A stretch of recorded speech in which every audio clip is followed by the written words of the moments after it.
Hello everyone, welcome to TAG talks. कभी भी किसी भी कंपनी के फाइनेंशियल नंबर्स पर ब्लाइंडली ट्रस्ट मत करना। ठीक है, एक एग्जांपल देता हूँ। एक सॉफ्टवेयर कंपनी थी। उसने क्या करा, अपने कस्टमर्स को खाली डब्बे भेज दिए, सिर्फ इसलिए कि क्वार्टर का जो रेवेन्यू टारगेट है वो पूरा हो सके। अब कस्टमर ने डब्बे वापस तो भेजे, लेकिन उस क्वार्टर में नहीं भेजे। अब इससे फर्क क्या हुआ? इससे फर्क ये पड़ा कि उनके नंबर्स अच्छे दिख गए, उनका रेवेन्यू बढ़िया दिख गया। ठीक है। अब ऑब्वियसली ये जो कस्टमर्स है वो फेक कस्टमर्स थे, असली कस्टमर्स तो थे नहीं। अब क्या ये चीज़ फ्रॉड थी, क्या ये लीगल था कि नहीं था? बट एथिकल तो बिल्कुल भी नहीं था। ठीक है। आज हम इसी चीज़ के बारे में बात करेंगे कि लोग क्या-क्या ट्रिक्स अपनाते हैं, कंपनीज़ क्या-क्या ट्रिक्स करती है जिससे कि वो नंबर्स को मैनिपुलेट कर सकें। कई चीज़ें इल्लीगल होती है और कई चीज़ें ऐसी होती है जो लीगल भी होती है। ठीक है। वो लीगल की श्रेणी में आती है, वो इल्लीगल नहीं होती। तो यही चीज़ें बात करेंगे आज हम। सबसे पहले तो ये समझना कि फाइनेंस जो है कोई साइंस नहीं है। साइंस से मेरा मतलब है कि साइंस जो है फैक्ट्स पे बेस्ड होती है, लेकिन आर्ट एजम्पशंस पे बेस्ड होती है, पर्टिकुलर पर्सन पे बेस्ड होती है कि उस पर्टिकुलर पर्सन की स्किल्स कैसी है, उस पे बेस्ड होती है। समझ रहे हो? तो फाइनेंस को कभी भी साइंस मत समझना, कोई फैक्ट्स नहीं होते इसमें। फैक्ट्स होते ही नहीं है सिवाय कैश फ्लो के। कैश फ्लो में फैक्ट्स रहता है। उसके अलावा जो भी आप ये प्रॉफिट लॉस वगैरह ये सब देखते हो, वो फैक्ट्स नहीं है। रेवेन्यू वगैरह जो देख रहे हो वो फैक्ट्स नहीं है। ठीक है। अब देखना, जो फाइनेंस होता है ना, अकाउंटिंग वगैरह रहता है, वो जैसे मैंने आपको बताया कि ब्लैक एंड व्हाइट तो होता नहीं है वो बिल्कुल भी। ठीक है। कि पत्थर की लकीर होगी कि रेवेन्यू अगर 200 करोड़ दिखाती है तो 200 करोड़ ही हुआ है असलियत में। ऐसा बिल्कुल भी नहीं है, ये कभी मत सोचना। ये अगर सोचोगे तो ये सबसे बड़ी मिस्टेक है आपकी। मेन चीज़ समझते हैं। एक एग्जाम्पल से समझाता हूँ मैं आपको। ठीक है। एक एग्जाम्पल से समझाता हूँ आपको मैं। मान लो एक फैक्ट्री है। ठीक है। इसने जो है मशीन खरीद ली अपनी 10 करोड़ रुपए की। करेक्ट। इसको थोड़ा सा वो कर देते हैं। 10 करोड़ रुपए की मशीन खरीद ली। अब ये मशीन, मेन सवाल जो आता है, ये मशीन कितने टाइम तक चलेगी? 10 साल चलेगी? 15 साल चलेगी? या 20 साल चलेगी? बताओ। इसका जवाब कौन देगा कि मशीन कितने साल चलेगी? इसका जवाब असली में तो देखना कोई भी नहीं जानता, क्योंकि वो मशीन है। जो तो अगर उसका ढंग से मेंटेनेंस नहीं करा, हो सकता है असली में उसकी लाइफ जो है 15 साल रही हो, बट उसका मेंटेनेंस सही से नहीं हुआ तो उसकी लाइफ घट के 7 साल हो गई। हो सकता है ऐसा बिल्कुल। या फिर कुछ एक्सीडेंट वगैरह हो गया बीच में, कुछ अनहोनी हो गई, कुछ भी मिस हैपनिंग हो गई, तो मशीन पहले ही ठप पड़ गई। ठीक है। ऐसा भी हो सकता है। ये भी हो सकता है कि बढ़िया से मेंटेनेंस करिए तो वो जो जिसकी लाइफ 15 साल थी वो 20 साल तक खिंच गई। ऐसा भी बिल्कुल हो सकता है। तो ये टोटली एजम्पशन पे बेस्ड होता है ये चीजें। ठीक है। कोई फ्रॉड नहीं है ये, बट टोटली एजम्पशन पे बेस्ड होएगा। अब देखना, जो तो अगर हमने मान लिया कि मशीन 10 ईयर्स तक चलेगी। हमने प्राइस क्या बोला मशीन का? 10 करोड़। तो फिर 1 करोड़ रुपए एक्सपेंस दिखाना पड़ेगा for every year for next 10 years. समझ रहे हो? 1 crore per year for the next 10 year. ये एक्सपेंस दिखाना पड़ेगा हमको, मतलब कंपनी को। और अगर मान लिया कि 20 साल तक चलेगी, कि 20 ईयर्स तक चलेगी मशीन जो है, तो अब इसमें 50 लाख रुपए, 50 लाख रुपीज एवरी ईयर दिखाना पड़ेगा। बट ये फॉर द नेक्स्ट 20 ईयर्स। ये एक्सपेंस दिखाना पड़ेगा, है ना? अब चेक करना, मशीन की कीमत तो सेम है। ठीक है।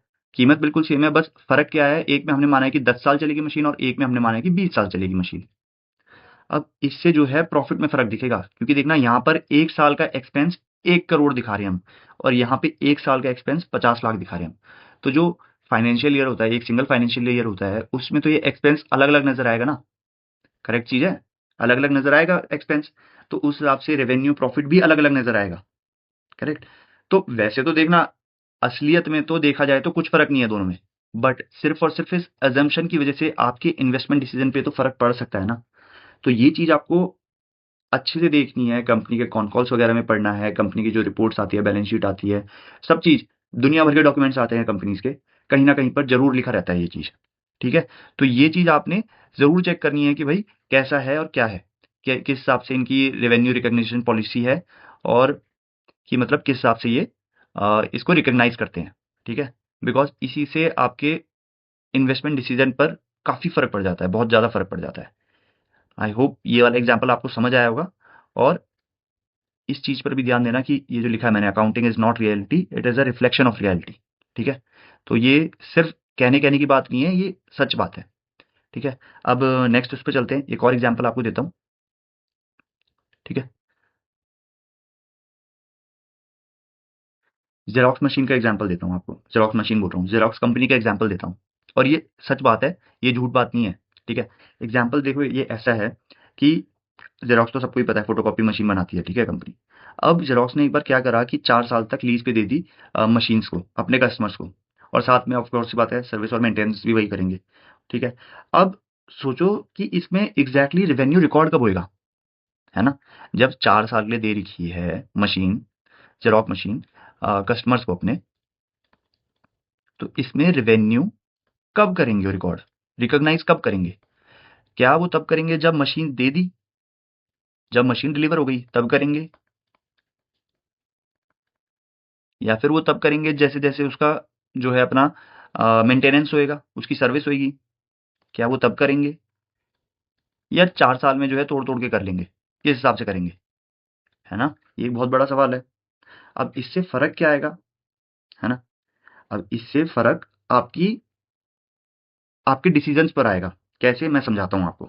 देखना, जेरोक्स इस एग्जांपल में जेरोक्स वाले ने क्या सोचा कि जेरोक्स के जो टॉप मैनेजमेंट थे, एग्जीक्यूटिव्स थे, उन्होंने ये सोचा कि सारा रेवेन्यू पहले ही बुक कर लेते हैं। अब इससे क्या हुआ, इससे स्टॉक प्राइस गिरने का डर जो था वो खत्म हो गया, बिकॉज उस वाले उसमें, बिकॉज एक ही उसमें बुक कर लिया तो प्रॉफिट काफी सही दिख गया उनको।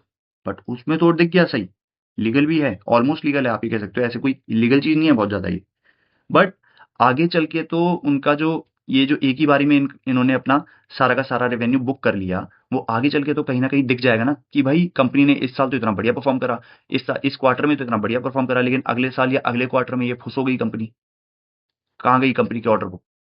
अच्छी चीज तो ये थी, बेटर वे ये था कि उनको जो है इक्वली बांटना था, ताकि पता चले कि भाई ये 4 साल का कॉन्ट्रैक्ट है तो 4 साल तक इनकी जो है कमाई हो रही है इससे, इनको इस हिसाब से बांटना चाहिए था, बट कंपनी ने उल्टा कर दिया, ठीक है। तो ये चीजें हैं। एक मतलब बहुत ही सिंपल चीज़ है कि ऐसे मान के चल लो कि एक घर में बहुत सारा कूड़ा करकट फैला हुआ है। अब उस जो है उस कूड़े करकट को एक ही आप कमरे में लाके रख दोगे, उससे क्या होगा? उससे ये होगा कि एक क्वार्टर बहुत बुरा दिख गया, बाकी सारे क्वार्टर बढ़िया दिख जाएंगे। जस्टिस का वाइस वर्सा भी बिल्कुल सही है कि भाई एक ही, अब इन्होंने क्या करा, इन्होंने एग्जैक्टली उल्टा कर दिया, इन्होंने कर दिया कि एक ही उसमें जो है सारा बढ़िया बढ़िया चीजें दिखा दी और बाकी क्वार्टर इनके बेकार हो गए। तो दोनों ही चीज अच्छी नहीं है, ठीक है। या तो कूड़ा कचरा बिल्कुल ही साफ कर दो, या फिर भाई उसको इक्वली डिवाइड करो सब जगह पे, क्योंकि पूरे घर का कूड़ा है, किसी एक पर्टिकुलर कमरे का कूड़ा नहीं है, ठीक है। अब एक और चीज देखते हैं हम, पहले इसको इरेज कर देता हूं मैं यहाँ पे,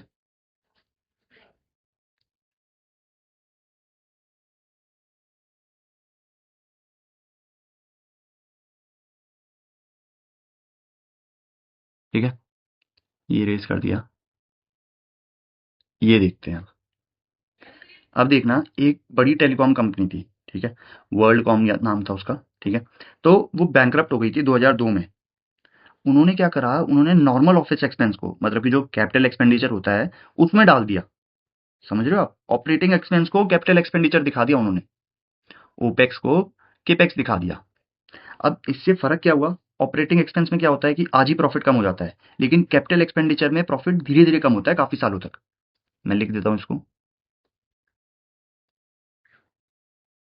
ठीक है। ओपेक्स में क्या होता है, ओपेक्स माने ऑपरेटिंग एक्सपेंस, इसमें जो है आज ही के आज प्रॉफिट जो है एकदम कम हो जाता है, इंस्टेंट कम होता है, आप एक तरीके से ऐसे मान लो।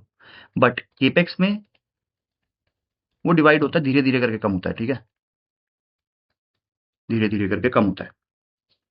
तो आज अगर मान लो 100 करोड़ का एक्सपेंस है, अब ऑपरेटिंग में अगर आप 100 करोड़ डालोगे तो आपको नुकसान होएगा, बिकॉज वो एकदम कम हो जाएगा। लेकिन अगर आप कैपिटल में डालोगे तो वो धीरे धीरे करके वो होएगा, जो है अपना धीरे धीरे करके नुकसान दिखेगा, कि मान लो इस साल 10 करोड़ दिख गया, अगले साल 10 करोड़ दिख गया। ऐसा नहीं होगा कि एक ही साल में 100 करोड़ दिख गया, पैसा सेम कट रहा है लेकिन प्रॉफिट अलग अलग नजर आ रहा है स्क्रीन पे, ठीक है।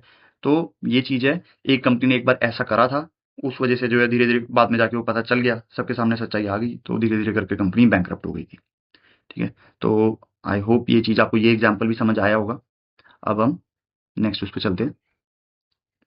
अब देखना सबसे इंपॉर्टेंट चीज, तो अब ये जानना बहुत जरूरी है, अगर आप इन्वेस्टर हो तो सिर्फ क्वार्टरली रिजल्ट मत देखना, सिर्फ क्वार्टरली रिजल्ट देख के डिसीजन कभी मत लेना। पूछो अपने आप से कि भाई ये नंबर सही है या नहीं है। दो टाइप के नंबर्स होते हैं, हार्ड नंबर्स और सॉफ्ट नंबर्स। हार्ड नंबर्स को मैनिपुलेट करना इज डिफिकल्ट, सॉफ्ट नंबर्स को मैनिपुलेट करना इज इजी, ठीक है। तो ये बहुत ज़्यादा ज़रूरी है। नॉट ओनली सिर्फ आप जब इन्वेस्टर हो, बट आप अगर खुद बिजनेस भी कर रहे हो ना, तो भी ये चीज़ें ध्यान रखो। अब एक बहुत ही गोल्डन रूल है, इसको मतलब गांठ बांध लो ये चीज़। कोई भी आप अगर वो करते हो ना, क्या बोलते हैं, अपना एनालिसिस करते हो, ये वाला, ये जो ये लिखा है, ये गोल्डन रूल। कोई भी एनालिसिस आप अगर करते हो, तो अपना आपने जो भी एनालिसिस करा है उसको वेरीफाई करो कैश फ्लो से, बिकॉज कैश फ्लो हमेशा हार्ड नंबर्स होते हैं, वो सॉफ्ट नंबर्स नहीं होते। ठीक है, हार्ड नंबर्स और सॉफ्ट नंबर्स है ना। हार्ड नंबर्स मैंने आपको बोला कि यार difficult to manipulate, soft numbers are easy to manipulate.